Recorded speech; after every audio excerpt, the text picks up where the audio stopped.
Welcome everyone to the first day of Selenium training. You can learn Selenium from us with Java as well as Python. We have people from different backgrounds in this training. Some of them, they are not at all aware of any programming language. Some of them, they are aware of programming and they want to learn Selenium, and some of them, they want to work on projects. So I'll be catering to everyone. We'll be starting from basics of programming, going over to TestNG, basics of Selenium. We'll see how to work with Selenium, and we'll also see different frameworks. Okay, now before I start, I just want to take up 5 minutes of your time answering 5 basic questions which almost everybody has before joining the training. Okay, the first one being that how much time will it take to learn Selenium so that you can clear an interview. You can learn Selenium with Java or Python, any programming language, but it will take you minimum 10 weeks to reach a level where you can clear an interview. You can just learn this tool in 3 weeks. In 3 weeks, you can feel that fine, I know Selenium, but to reach a level where you can stand with a person having at least 2 years of experience, it takes minimum 10 to 12 weeks of rigorous practice. Fine. And the next question which almost everyone has is that, do I need to know any programming language? Yes, programming language is mandatory. Okay, the complete code of Selenium is written in a programming language, like this is a sample code of Selenium written in Eclipse. Fine. And you cannot run away from programming. The advantage is that, if you learn programming, okay, then learning other tools become very easy. Like for example, tomorrow if you want to learn Appium or you want to learn Rest Assured, then learning these tools, it really becomes easy. Appium is for mobile automation, Rest Assured is for API automation. Okay, generally I have seen people, they are scared of programming. Being scared will not take you anywhere. If you are a kind of person who has never done programming, okay, if you are not at all aware of what for loop is, what if statements are, basics of programming, then we don't recommend you to join this training directly. We recommend you to get the access to the videos which we are having on the site, okay, under the section course details, right? You go over here, get the access to the videos, watch the videos, get some background, and then join the next training batch, and you don't need to pay the full fee, you just need to pay the difference amount. That will help you a lot rather than joining the training directly. Okay, now the question arises that like people ask us that should I be learning Selenium with Java or Python? Okay, well, this is very debatable topic. Okay, for example, I'll just give you a simple example. WebDriver, Selenium WebDriver, it came in the market somewhere around 2011 August, and at that time most of the companies started using Java. Okay, the projects started building in Java. Now these days, after somewhere around 2019, right, this Selenium with Python, it became really famous, and companies started, some of them are still using Java to build new projects, some of the companies use Python to make projects, but the old projects which are there in the market, they are already implemented in Java. When you join a new company, it is not that you are required to make an automation framework from beginning. You might get an automation framework which is already there, and it would obviously, if it's a framework, it would if it's existing before, it would be made in Java. The chances are very high. Fine. The new development of frameworks, they are done using Python or Java. So it's completely your choice whether you have to learn it with Java or Python. We give both the trainings. Okay, this is Selenium with Java site. If you want to go for Selenium with Python, then you can go to our website seleniumtraining.com. Over here under Selenium Python training, you can start off with free videos over here. Okay, they cover a lot of Python and Selenium. Okay, now how do I learn Selenium? What are the components that have to be learned? Okay, so basically you have to learn lot of things like TestNG, Maven, Docker, WebDriver, Grid, Jenkins, Git. Okay, it's not just about learning Selenium WebDriver. It's about learning many other things as well, and that's why it becomes a little vast. Okay, and do you teach any real-time project? Well, real-time project in automation is known as a framework, and there are different types of frameworks. We do cover frameworks. Okay, Like over here in the course details section, if you scroll down, you will see these live projects. Okay, these are actually frameworks: page object model, TestNG, and hybrid framework. Each of them is like 8 hours, 12 hours. So we'll cover this in the training, but I cannot just jump over to a project or something in the beginning. Okay, after some days we'll start it off, and like it's basically something like that. If a client says that fine, these are 5,000 test cases, please automate them. So what approach will you use to automate this? Okay, that approach is basically a framework. Fine. Now the first thing is that learning a programming language. We'll start off with Java. Alright, let's start with the first tutorial of Java. In this tutorial we'll basically be covering about installations. Fine, these are the topics that we'll install: Java, Eclipse. I'll talk about few operators in Java, and most importantly I'll be talking about debugging your programs, which will really help you in future. The first thing is that you have to get started and install the right version of Java for Selenium. Okay, look, Java has got different versions like Java 8, 9, 10, 11, 12. Preferably install JDK 8, which is Java Development Kit 8. Just type JDK 8 download. You will get the link. The reason I'm telling you JDK 8 is because it is the most stable version of Java. Even though we have 12th version or the 13th version also there, it is not so stable. And as per the the Selenium guys also, JDK 8 is the best. If you look at the Oracle website and type over here JDK 8 support end date, the Oracle guys, Oracle is the owner of Java. Fine, Oracle guys have given clearly over here that it is December 2030. Alright, and for the latest versions they don't have any date. So don't worry, JDK 8 is going to remain there till 2030. Alright, now once you go to the JDK 8 page, you can download it for your operating system, depending whether you have Windows 64, 32-bit, or if you have Linux and all. You can click on this link. You will have to create an account on Oracle, and you'll have to download the exe file and install it. Once you install it, it will get installed in your C drive, program files, Java folder. A folder named Java will be created. Okay, inside this you will be able to see JRE, which is Java Runtime Environment, as well as JDK folders. You can verify the installation of Java by going to command prompt. You just open command prompt and type Java. So if you get this kind of a message, that means Java is rightly installed. Okay. The next thing is installing Eclipse. Eclipse is the editor for Java language. We use Eclipse to write the code. It makes the work easy. Fine, every programming language has its editor. For Java it is Eclipse. Eclipse is very famous. You can just type Eclipse download. You'll get the first link. You can download any version of Eclipse.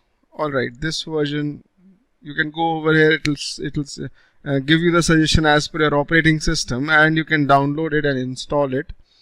Once you install it, a desktop shortcut would be there. If it is not there, you can go to search and type Eclipse, and you will have Eclipse application file which you can run. Fine. Now at times while running this file, for me it is running fine. For you it might throw an error. Error code 13 something not found or something like that. Okay, if you get that error, it will look something like this. Error code 13 Eclipse. It will look something like this. Alright, so if you get this kind of a box, then you have to do few changes inside Eclipse. It looks something like this. Look, the thing is, you have to add this line -vm. Okay, Where you have to add this, you have to go to the place where your Eclipse is installed. You can take the path of Eclipse installation. It generally installs in your user Eclipse folder, and you can take the path from here and go to this path. This is to be done only in case you get an error. You will find eclipse.ini file, open it, right click on it and edit it. Inside it you will get the initial configurations of Eclipse. In this, add this line -vm followed by the path of jvm.dll file, which will be there under the Java installation folder. In my PC it is under Java JDK JRE bin server jvm.dll. So I have given this path. In your PC also it will be there. In case you get the error, just give this command -vm, then enter and the path of jvm.dll. And then when you start up Eclipse, you will see it launching, and this is the launch window. It is known as the workspace launcher. The path where you will be writing all your Selenium code can be defined over here. For example, I'll write it under the folder Java for Selenium. So under this path my workspace will be formed and Eclipse will launch up. It will take a while. Meanwhile Eclipse launches. There was somebody who asked me while the training was starting that why do you use TestNG, why do you use JUnit? Okay, look, the thing is you cannot just work only with Selenium. Fine, let me take up an example. I'll come back to Eclipse. I'll resolve your doubt first. Fine, this is a good question. Look, if you write Selenium scripts using Java language, that's good. You can have different scripts and probably these scripts can run one after another. Okay, but it is not just about running the scripts. There are a lot of things which have to be done apart from running scripts. Like we have reading data from Excel files or generation of reports. Okay, taking screenshots of the errors and all. Logging means that if the script is running for 10 hours, you have to write it in a file that what happened at every second. Fine, you have to connect to external systems, like you have to connect to Jenkins, or you have to configure grid in the system to run the test cases parallelly. So it is not just about running the test cases, it is about lot of other things. So to facilitate all these things, along with Selenium, we use unit testing frameworks, like we use TestNG, we use JUnit. People also use BDD frameworks like Cucumber or Serenity. Alright, so we are going to talk about them later on in the training when, like over here, just a minute. Over here I have talked about TestNG. You will see the TestNG module over here. You can watch it. Fine. It's also there in the training at somewhere over here, TestNG framework. Okay. And JUnit as well. Both of them have been explained, but TestNG is more famous. Anyways, let me come back to the subject. That is, we have launched Eclipse, and Eclipse will help us to write the TestNG, Selenium, each kind of code. Okay, using Java. Now the thing is, out here you can close this welcome window. You can close this welcome window and you will get a screen like this. In this screen, basically what we will be doing is we will be writing the code in this section. The projects and all will be building in this section, and the output of running the code will be available at the bottom in the console section. This section over here is known as Package Explorer and this is known as console. Alright, now you can close this task list, outline. You can create a new project. You can go to File, New, Other, and under Java you will see the option to create a Java project. Fine, you can name the project. For example, I'll name it Java Basics. Alright, finish the project. And you will see a project made inside Eclipse which will have JRE system library. What is this JRE system library? This JRE system library is nothing but Java which is installed on your system. And this source folder is also there.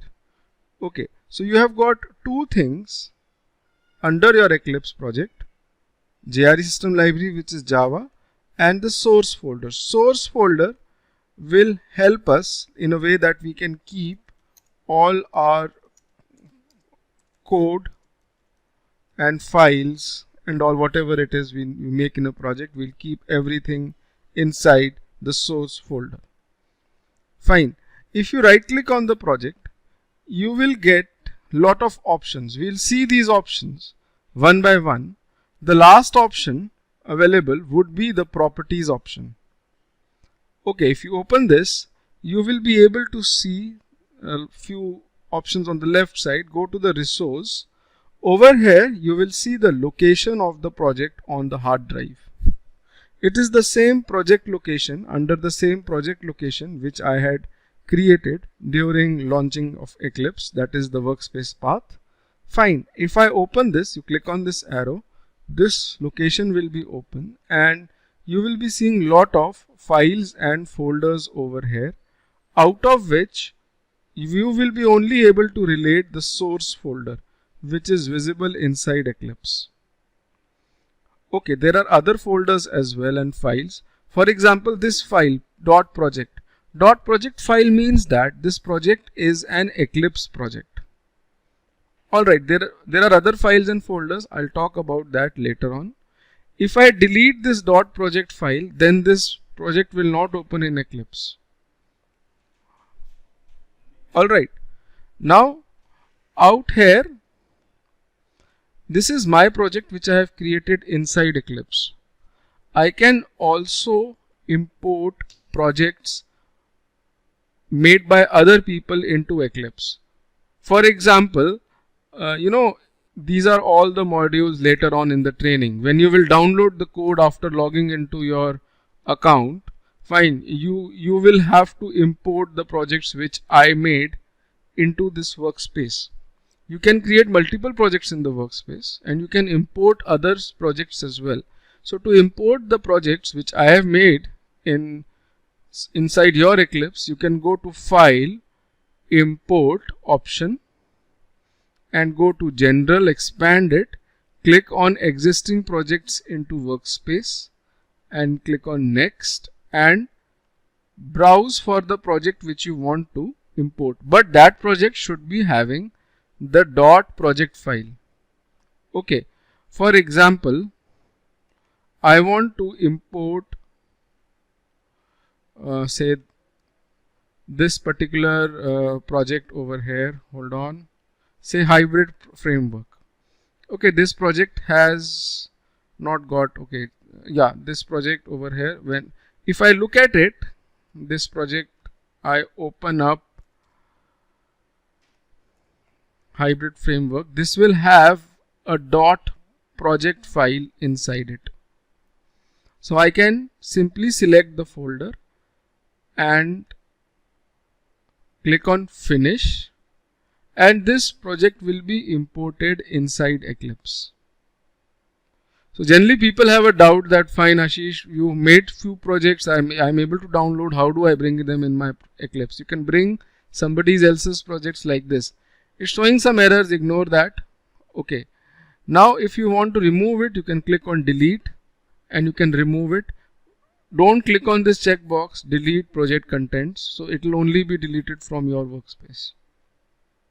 Alright, now the Java Basics project. This is the source folder. If you right click on the source folder, you can create your first Java file by right clicking, going to New Class. Alright, and you can name the class like say starting with Java. One thing, the name of the class should not start with a number. Okay, it should be like plain alphabets, or it can be alphanumeric, but the numbers can be in between or in the end, not in the beginning. Okay, you click on this checkbox, public static void main. What is this? I'll talk about that later on. You click on finish and you will get an editor like this. Now just hold on, I'll increase the font size so that it's visible to everybody.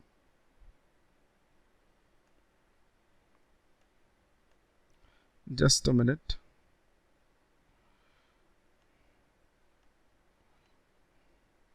Alright, now the thing is, this is public class starting Java.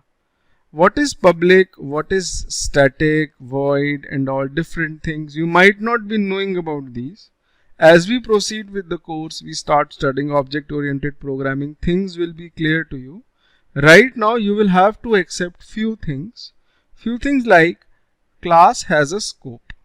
This is the starting bracket of the class, ending bracket. Whatever code or functions which we make will be made inside these brackets, not outside. The name of the class has to be same as name of the file. If I give a different name over here, Eclipse will start throwing me an error. This is the best part about Eclipse. If you do some error or if you make some error, it will certainly tell you that you are wrong somewhere. And if you move the mouse over the error, it will give you the resolutions as well. Basically, two resolutions over here mean that either rename the Java file or rename this particular word.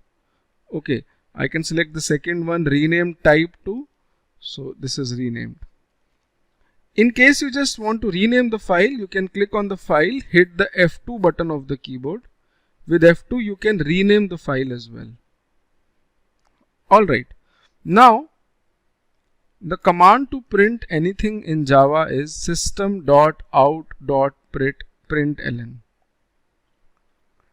The shortcut is SYSO and you hit the control and space bar of your keyboard. And inside it I can print learning Java. You have to print it as a string in double quotes, starting with double quotes and ending with double quotes. Every Java command ends with a semicolon. Okay, when you run this, it will print learning Java.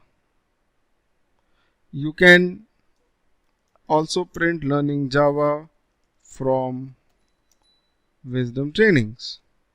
So what it will do is that it will print learning Java in one line, in the other line from Wisdom Trainings. System.out.println, what it does is that it prints the line, okay, and it moves the cursor to the new line. If you look at the output over here in console, see the cursor is blinking.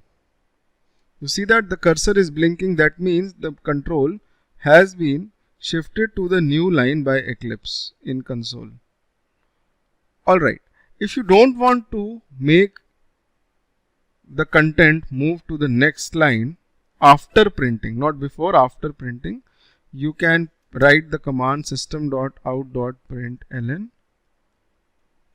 and practicing. So instead of print ln, you can write only print. So what print will do is that it will make the cursor stay on the same line.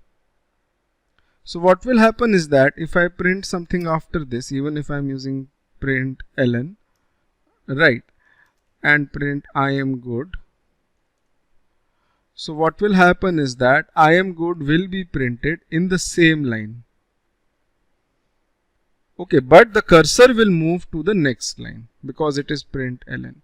So print, what it does, it prints the command, but it keeps the cursor on the same line, and print ln, it prints and moves the cursor to the next line. So whatever you write comes on the next line. In Java, you have to give double quotes when you are printing string literals. If you are printing numbers, then you can give them as string, or you can directly write over here as well. For numbers, there is no need to actually, give in strings, but I cannot put the normal letters in without double quotes. You will start getting error. Okay, right. Now once this is done, you have understood system.out.println. You need to understand few concepts or features of Eclipse. Sometimes as beginners, what happens is that you close the console by mistake, or you close the package explorer by mistake. Fine. And you really don't know from where these things will come back, and you start googling, and this troubles you as a beginner. You can bring them back from Windows, show view, console. So console will come back, and Windows, show view, package explorer. This package explorer will come back. Now there are two ways to run the Java file. One is with this small run icon. You can click on it, it will run. The other one is you can right click on the file and you can say run as Java application. You have to right click on the file, not the project. Okay, so that particular file will be executed. You can make multiple Java files as well, right? For example, I'll make a new class known as, say, let's study about data types, say, with the main function. Look, whatever code you write, it has to be written inside the main function. Every programming language has the main function. The control, by default, it comes inside the main function. Okay, if I type inside the main function learning data types and I run the code, so if this file is opened, then this file will get executed. The file which is opened gets executed. At times what happens is that you have many files. Maybe you have 5,000 files in the project, and out of which say 20 have been opened up over here in different tabs. So it becomes really confusing to find the files in Eclipse. Okay, so what we do is that we click on these two arrows. These two arrows are signed like it's written link with editor. What happens is that if you click on this this particular icon, then whichever file you open will be highlighted in the Explorer. You see that? It's getting highlighted. And moreover, whichever file I click over here will get highlighted in the editor as well, will get opened up in the editor as well. Alright, so this is a very good icon. Please let it remain clicked. Fine. Now, if you right click on the project and go to the properties of the project, you will see the path where the project is lying. You open this path, and under this you will see a bin folder. Under the bin folder you will see two files. Both of them are class files, and in the source folder you will see the Java files. You can open the Java files, it will have the same code. Look, when Java compiles the programs, it converts these programs into class files. If you open this class file, you will not be able to understand anything. This class file has the advantage that it is platform independent. You can make this class file in Windows, and probably after making these class files, you can take them to any operating system. Not just, it's not working. Anyways, not just Windows, you can take it to Mac, Linux, any operating system. These class files can be executed. This is the reason why Java with Selenium is famous, because these class files are platform independent. You can make and deploy them on different operating systems. Tomorrow, you will not be running your scripts when you are into Selenium, when you are hard coding, when you are a hardcore Selenium tester. You don't run your scripts using Eclipse. Generally what you have is, you have a Unix shell, a server, Unix shell server, through which you want to run the scripts. Okay, so you don't have user interface like Eclipse over there to run. So what we do, we deploy the class files over there, and using a tool known as Maven, which we will be studying later on over here. Hold on, I'll tell you. Yeah, this is the tool, Apache Maven. Using the tool Apache Maven, we run the class files on Unix shell. Or for example, generally on shell we have the grid configured as well. Okay, so in grid what happens is that you have a centralized machine, and other machines are connected to this centralized machine.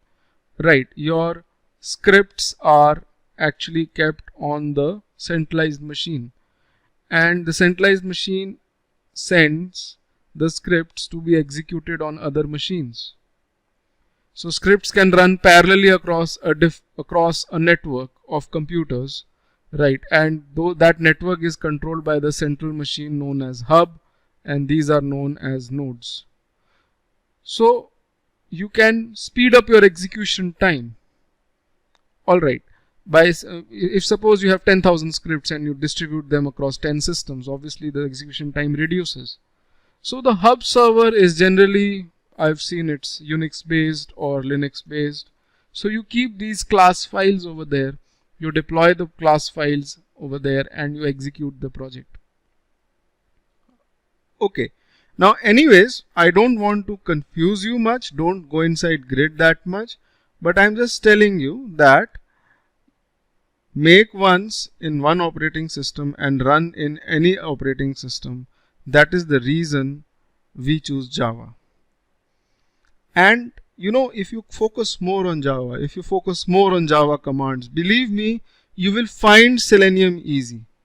The problem is people come to us for training, they don't focus on Java. They think that fine, I know Java, I know everything in Java. But the problem is 80% of such people, they don't know Java properly. They just have 50% knowledge, and partial knowledge is more dangerous. Okay, so please concentrate on Java. Maybe you don't know things and you might learn new things even if you continue watching the videos. Okay, anyways, moving further, out here, let's talk about data types. There are different data types in Java like any other programming language. One of the famous data types everybody must be knowing, it is integer. If I write int I equals to 100, then technically in the memory, a memory space is allocated. That memory space is known as I, and inside it 100 is stored. Alright, I can change the value of this variable in the next line to 200. So in the memory, this 100 would go away and 200 would be written. Most of you must be knowing about it. Now, the thing is, if I have to print the value of this variable, then you can write system.out.println the variable value I. Don't give it in double quotes.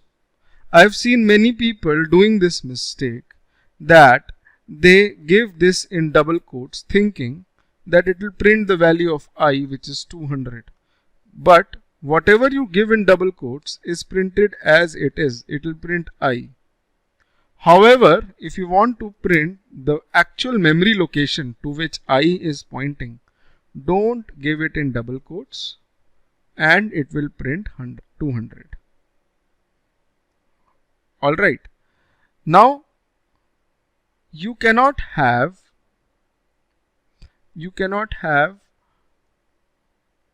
the declaration again. I cannot create int I equals to 300 again.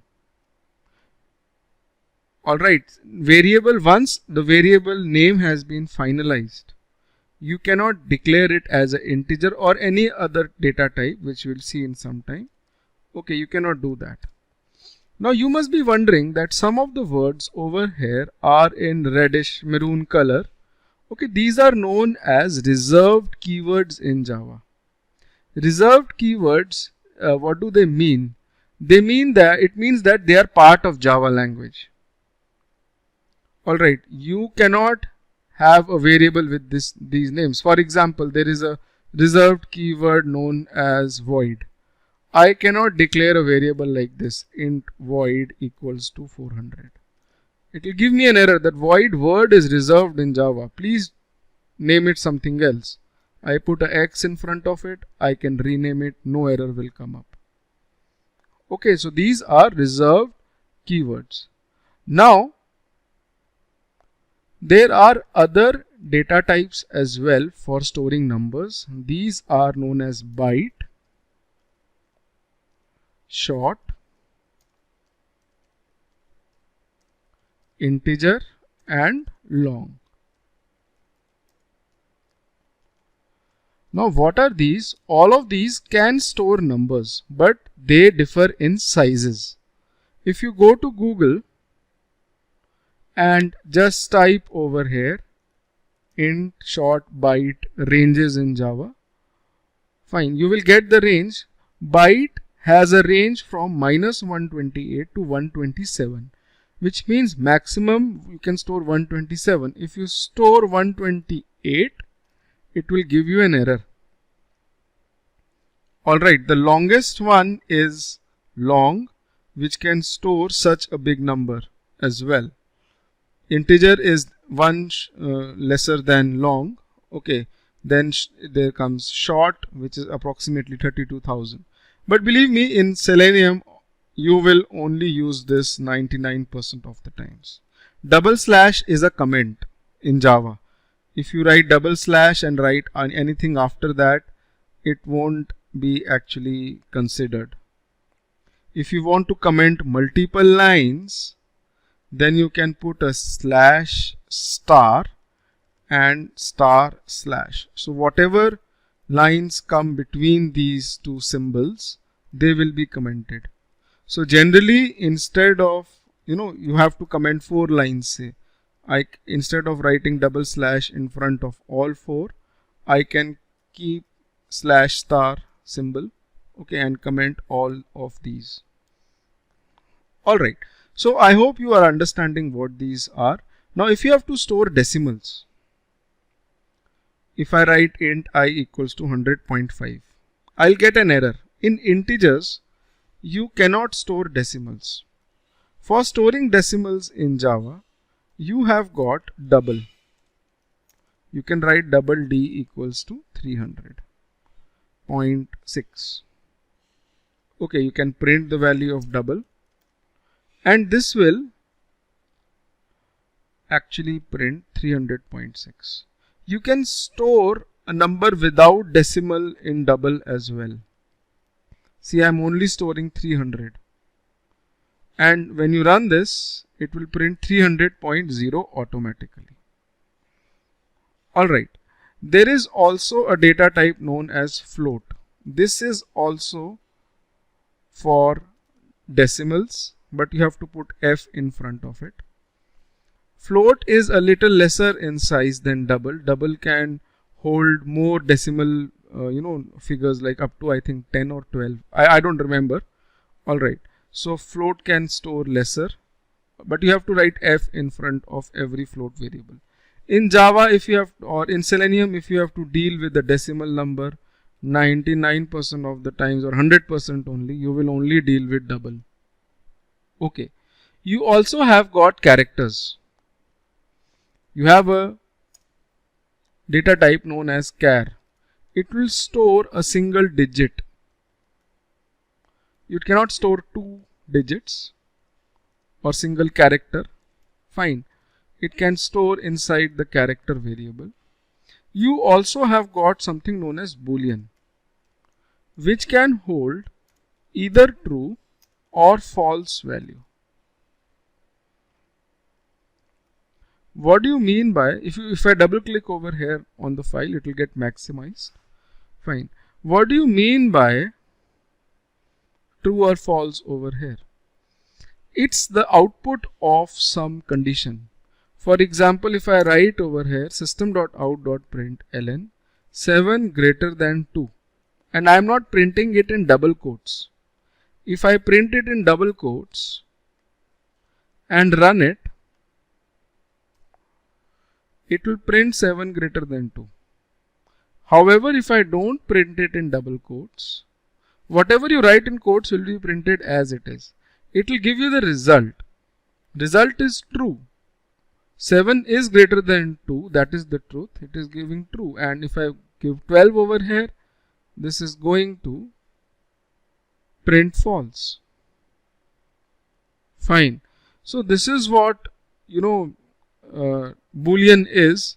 You can also assign this Boolean variable value something like this. Bool equals to say 15 greater than 11. So 15 greater than 11 will be evaluated to true. So the value of this variable will be true. We'll study more about it. You will have more clarity with time. But right now understand it stores the result of some condition. Alright. Fine. Now let's talk about something known as concatenation operator. This is the value of your variable I. If I have to print it, I can print it like this. However, if I have to print it like this, that is value of I is, and actually whatever was the value of I want to print the internal contents, that is the location of the memory location to which I is pointing, what is the value. So out here we use the concatenation operator. If I run this code, this will print the value of I is 200. Okay. So plus sign is the concatenation operator. It can combine the string with a variable, not just integer. You can have the float or the double D as well printed. Okay, anything can be printed. Alright, now if I write 10 added to I want to print the output if I add 10 to I. So I write I plus 10. So when you run this, it should print 210, but it prints 200 and it concatenates 10 to it. However, if I print I plus 10, it prints 210. It is adding over here, but over here it is actually concatenating 200 with 10. The reason for this is the operation starts from the left side. First, it finds a string. With the string, it finds that, okay, I have to add something inside this string. It adds I inside the string. This whole highlighted part becomes a string. And inside that string, it adds 10. Okay. However, over here, when it starts from the left side, it finds I. Okay, I is an integer 200 plus 10. It adds 10 to the integer 200. Okay. If I would have written over here I plus 10 plus is the result of addition, then when operating from the left to the right side, it would have added 10 to the value of I and then concatenated itself with the string. So you have to be a little careful with the concatenation operator. If you want to write 10 added to this to I is this result, then you can probably give this addition in a bracket. Alright, if you give in a bracket, it is proceeded with everything. First, the bracket stuff is executed and it's printing this. So when this line is executed, first this part is executed, then operation from left to right is started. Okay, so this is concatenation operator plus, and you have to understand it in a broader way, but it's okay. In the beginning this is fine. Now there is something known as string as well. There is a string class which can store strings. It is not a primitive data type. It is an internal class in Java. Okay, the color is not maroonish red. Okay, it's a internal class, and you can define the value of this variable and work it normally like a normal variable. You can print it as well.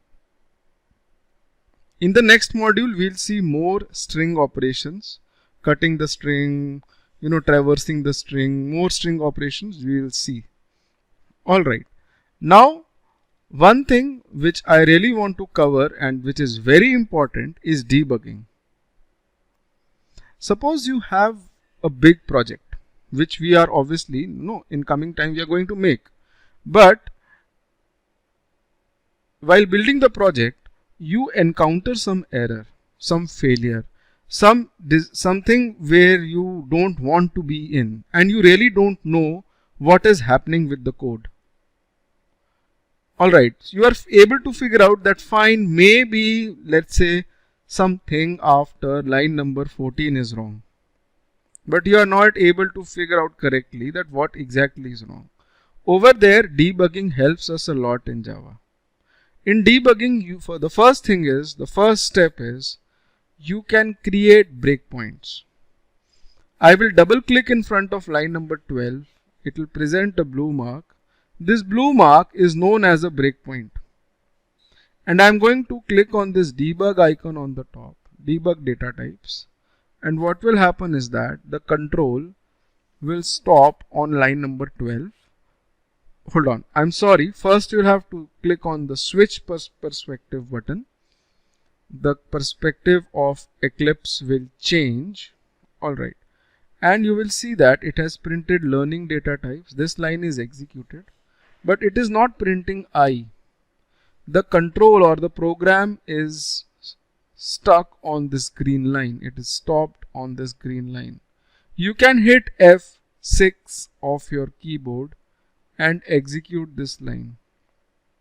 With F6, you can execute every line at a time, and you will see the output coming up in the console as well. With F6, you can run the code line by line, and the good point is on the right side under the variables section, you will see the variables, whatever variables you had created, what are the values.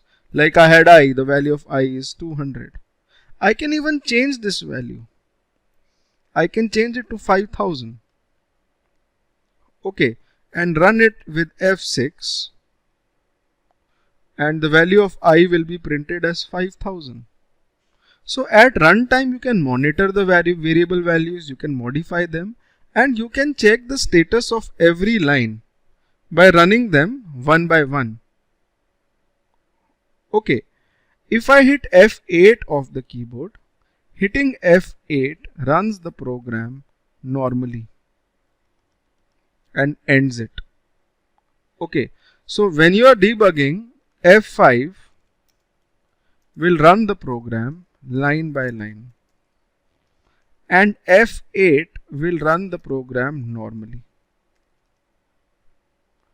So F5 is line by line execution and F8 is normal execution. You can put multiple breakpoints as well, and rather in the programs we put multiple breakpoints. Like I will put a breakpoint on line number 25 and 14.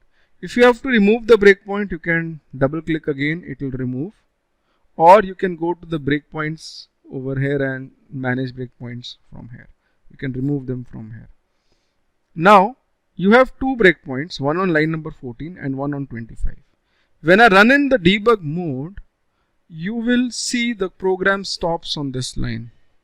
Using F6, I can run it line by line, monitor everything. Using F8, I can run it normally, but it will stop on the next breakpoint. Okay. Now, if something had gone wrong between these two breakpoints, then program would have terminated very abruptly. We would have got the errors and all, which we will see later on. But you will at least come to know that there is something wrong between 14 and 25. Okay, and then again by running the code, hitting F6 line by line, you can actually find out where stuff is going wrong. Alright, so this is what debugging is. It is very important. Don't consider this to be a small thing. Remember that you can debug any point of time. Whenever you are stuck, okay, you can debug and find the errors. Look guys, I'll tell you the truth. The truth is, I cannot teach you this tool. Only you have to sit down, burn the midnight oil, and only you can learn this tool yourself. People get the training from us, alright, and then they think that fine, in 20 days they will be ready. It's never going to happen like that. It takes minimum 2 to 3 months of practice. And believe me, if you are writing your own code, if you are coding, it's not that you will be able to do it perfectly. You will always get errors. Always. Even I get errors. But where the catch lies in overcoming the errors. You have to develop the skill to overcome the errors. And overcoming of errors is nothing but searching on Google. If you are writing Selenium script, if you are writing Java code, if you get an error, search on Google. There will be people discussing the same error. I am 100% sure. That's how I also have learned Selenium. Look, you are here to learn Selenium, you are here to learn Java. But it's not actually learning Java and Selenium, it is actually overcoming the errors which you will get during the learning process. And if you get self-sufficient in resolving the errors, that is the biggest thing. We have a support forum. You can log in into your account. You can post the questions in the forum. But before posting them in the forum, just ask yourself that am I doing the right thing? Should I search it myself? Try to resolve it myself. That's what I always encourage people. Alright. Now, one thing more guys. Once you have watched this video, log in into your account and you will see exercises module. Please solve those exercises. Those are very important. That will give you a better, clear understanding. Fine. Now, moving ahead, this is debug perspective. You know, you don't see the package explorer over here and the old window is gone. Alright, you need to move to the Java perspective. You can click on this icon over here, open perspective, and click on Java. So you will get the old Java perspective which we were having. If you want to move back to debug perspective, you can click on debug. It will bring the debug perspective. As Selenium tester, you just need Java and debug perspective, nothing else. Alright, now let's talk about statements. Alright, there are if statements and all. Just a minute. I'll create a new class known as statements.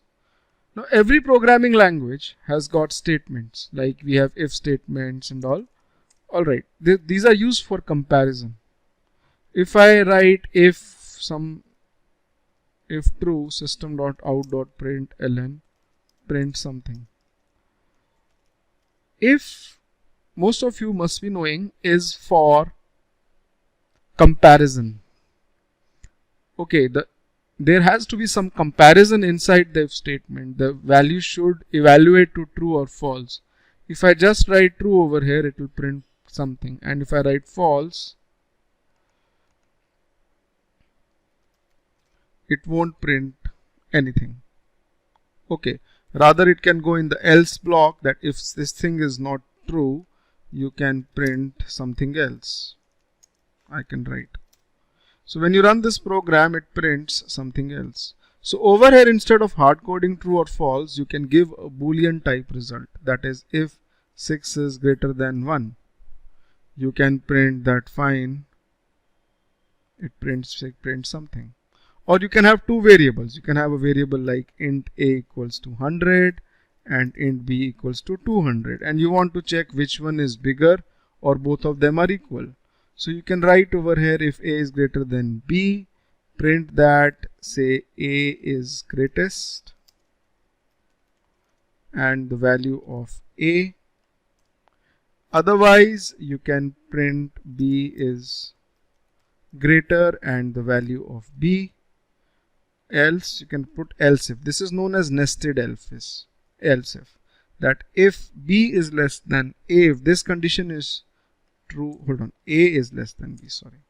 If A is less than B, then that means B is greater. If neither A is bigger nor B is bigger, that means by default both are equal.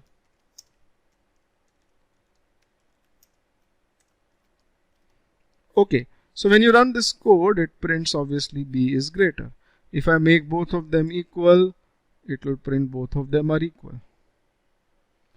Alright, so this is if statement. We will be using it a lot. Obviously, you must have worked upon if statements before as well.